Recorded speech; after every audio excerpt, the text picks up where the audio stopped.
Hello সবাইকে, চলে এসেছি আবারও নতুন একটা ভিডিও নিয়ে। তো আজকের রেসিপি হলো মাছের কচুরি। তো সেটাই আজকে তোমাদের সাথে শেয়ার করব, দেখতে থাকো।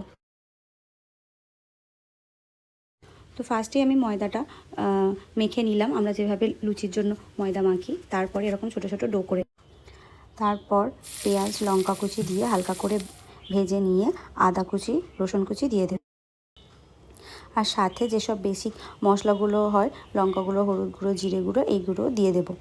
মশলাটা হালকা ভাজা হয়ে গেলে আগে থেকে সিদ্ধ করে রাখা মাছ আমি কাটা ছাড়িয়ে রেখেছিলাম, সেটাকে দিয়ে নেড়ে ছেড়ে গরম মশলা দিয়ে নাম। তো স্টাফিং আমাদের অলমোস্ট রেডি। তো এরপর এর মধ্যে অল্প কিছু ছাতু দিয়ে দেবো বাইন্ডিংয়ের জন্য।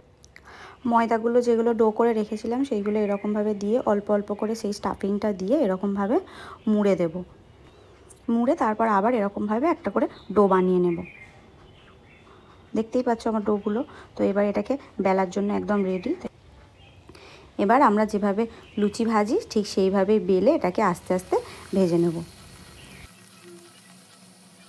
দেখতেই পাচ্ছ লুচিগুলো কত সুন্দর ফুলছে। তো এইভাবেই তৈরি হয়ে গেল আমাদের মাছের কচুরি। ট্রাই করে অবশ্যই জানিও কেমন হলো, কেমন লাগলো তোমাদের। দেখা হবে নেক্সট ভিডিওতে। Bye bye.